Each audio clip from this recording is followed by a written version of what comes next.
క్రాంతి బత్తిన గారు ముంబై నుంచి. క్రాంతి బత్తిన గారు గుడ్ మార్నింగ్ అండి. మరి నిర్మలా సీతారామన్ కూడా గుడ్ మార్నింగ్ చెప్తారా? అందరికీ గుడ్ న్యూస్ ఏమైనా ఉంటుందా? మీ ఎక్స్పెక్టేషన్ ఏంటి సార్? ప్రధానంగా ఈ స్టాక్ మార్కెట్లు వీటిపై బడ్జెట్ ఇంపాక్ట్ ఎలా ఉండొచ్చు సార్?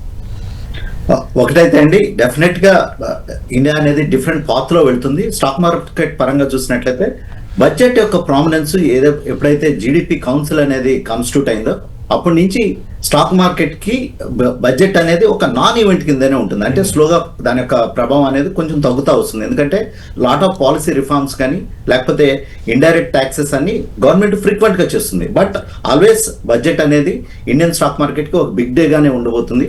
ప్రస్తుతానికైతే మనం ఎకనామిక్ సర్వే గానే చూసినట్లయితే జీడిపి గ్రోత్ ని 7.2% ప్రొజెక్ట్ చేస్తున్నారు, which is highest in the world అనమాట.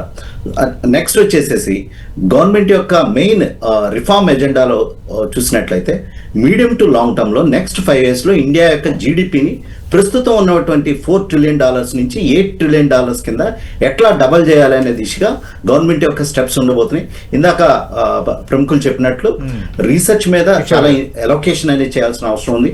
నెక్స్ట్ ఇండియాకి ఉన్న ఒక స్ట్రాంగ్ అసెట్ ఏంటంటే అది స్టాక్ మార్కెట్ పరంగా కానీ యాజ్ అ నేషన్ పరంగా కానీ చూసినట్లయితే we have our demographic dividend. Strong youth అనేది ఉంది, వాళ్ళకి ఎంప్లాయ్మెంట్ ఏ రకంగా ప్రొవైడ్ చేయాలో అదే అనేది కీ ఎజెండాగా ఈ బడ్జెట్లో ఉండడానికి అవకాశాలు ఉంది. దానికి ఏంటంటే డిఫరెంట్ అంశాలు, ఒకటి ఇన్ఫ్రా స్పెండింగ్ పెరగాలి, క్యాపెక్స్ పెరగాలి, నెక్స్ట్ ప్రైవేట్ క్యాపెక్స్ ఏ రకంగా పెరగాలో ఆ లైన్స్ లో ఈరోజు బడ్జెట్ అలొకేషన్స్ అనేవి ఉండబోతున్నాయి. అంతేకాకుండా ప్రముఖంగా మనం చూసినట్లయితే ఇప్పుడు throughout the world every country వాళ్ళ యొక్క డిఫెన్స్ బడ్జెట్స్ ని పెంచుతున్నారు.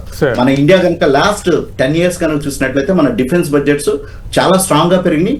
మనం ఒక లాస్ట్ 10 years లో ఇండియాలో వచ్చిన డిఫెన్స్ బడ్జెట్ లో చేంజ్ కనుక చూసినట్లయితే మనం డిఫెన్స్ లో నెట్ ఇంపోర్టర్ నుంచి we're right now every year exporting 22,000 crores defence exports చేసే దిశగా మనం ప్రస్తుతం వస్తున్నాం.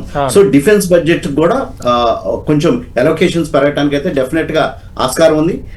ఓవరాల్ గా అయితే ఎంఎస్ఎంఈకి చాలా ఇంపార్టెన్స్ ఇవ్వడానికి అవకాశం ఉంది ఈ బడ్జెట్ లో. ఒక స్టాక్ మార్కెట్స్ కనుక చూసినట్లయితే foreign portfolio investors last 1 year లో మనం చూసినట్లయితే నియర్లీ 2 lakhs crores ఇండియాలో నుంచి విత్డ్రా చేయడం జరిగింది.